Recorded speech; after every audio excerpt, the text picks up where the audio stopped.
রত্না দেবনাথ পানিহাটির বিধায়িকা কি ভালো রিডিং পড়তে পারে, বুঝতে পারলেন না? একজন চিঠি লিখে দিয়েছে আর সেটা পড়ে পড়ে উনি বলছে, মানে সবাইকে বার্তা জানাচ্ছে।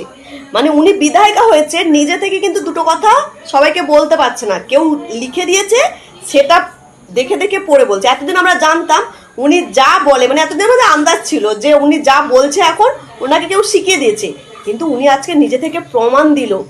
উনি যে মানে কথাগুলো বলছে, যেটা ভিডিও বানিয়ে সবাইকে বার্তা পাঠাচ্ছে, তিনি কিন্তু দেখে দেখে রিডিং পড়ছে। কি ভালো রিডিং পড়তে পারে, একবার শুনে নিন। আমার অফিসিয়াল টিম বা আমার পরিবারের দিকে কাদা ছোড়া বা থ্রেট করা এগুলো থেকে বিরত না থাকলে বাড়ির ঠিকানা পরিবর্তন হয়ে যাবে। আমি রত্না দেবনাথ অপরাধীদের আবারও সাবধান করছি, পানিহাটিতে তোলাবাজি গুন্ডারাজ আমি হতে দেব না। পানিহাটির মানুষের বিশ্বাসের মর্যাদা রাখা আমার প্রাথমিক দায়িত্ব। তাদের সমস্ত অভিযোগ আমি যেন পূর্ণ করতে পারি, আমি তাদের কাছে দায়বদ্ধ। তাই আমি পানিহাটিতে দ্বিতীয় নির্মল ঘোষ হতে দেব না। আমার সহযোগী এবং পরিবারের রক্ষা আমি করতে জানি। মেয়ে চলে গিয়ে এটা আমায় শিখিয়ে দিয়ে গেছে, আপনজন সঠিক হলে কিভাবে রক্ষা করতে হয়।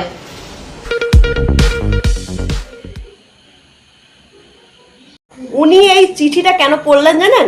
আসলে উনার স্বামী শেখর দেবনাথ পানিহাটি মন্দিরের ক্যাশ বাক্সের টাকা নিয়ে আসতে চেয়েছিল পুরোহিতের কাছ থেকে, তার চাবিও চাইছিল।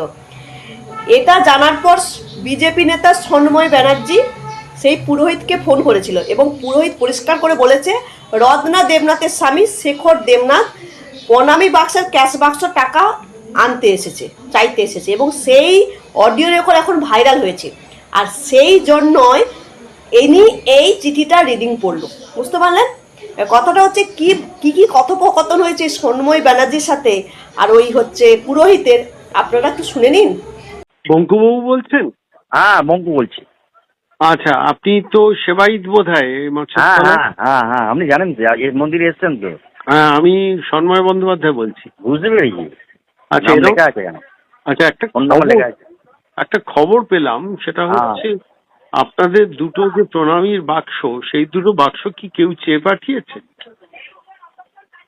হ্যাঁ, আর বলবেন না, কালকে রত্না দেবীর স্বামী এসে বলছে, প্রথমে এসে প্রশ্ন করলো সবার সামনে, চাবি কার কাছে আছে? চাষ বাক্সের চাবি, মন্দিরের চাবি।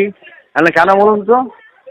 মন্দিরে তো আমার বংশ পরম্পরা, গুরু পরম্পরার মন্দির, চাবি খুঁজতে হচ্ছে কেন? না, আমরা ট্রাস্টি করব, আপনাকে যা ক্যাশ পয়সা ক্যাশ পড়বে আমাদের জমা দিতে হবে। কে বলছে জমা দিতে হবে? এটা সঞ্জয়, ওনার স্বামী শেখর দেবনাথ। না না, হ্যাঁ, শেখর দেবনাথ। আচ্ছা, তারপর? আমি বললাম যে দেখুন, আমরা এত সারা জীবন সারা বছর খেটে, হ্যাঁ, খরচা করে ঠাকুরকে সাজানো গোজানো সব কিছু করে এখন আপনারা তাদের ক্যাশ ফেরত দেবো যে এটা কি করে বলছেন? বলছে না, এটা করতেই হবে, বুঝেছেন?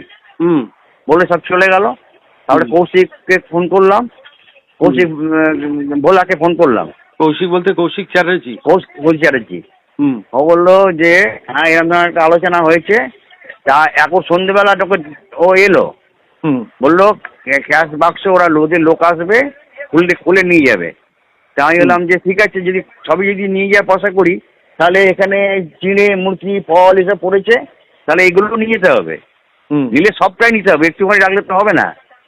যদি নেন সবটাই নেবেন।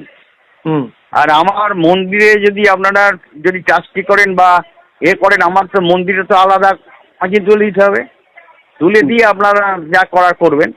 মন্দিরে তো আপনাকে আমি ছাড়তে পারবো না। মন্দির তো আমার বংশ পরম্পরা, গুরু পরম্পরার মন্দির। আমার মন্দিরের ভেতরে প্রণামী বাক্স কে নিয়ে যাচ্ছে? সব প্রণামী, খালি প্রণামী বাক্স না, বাইরে যত বাক্স আমার বসানো আছে সব নিয়ে যাবে।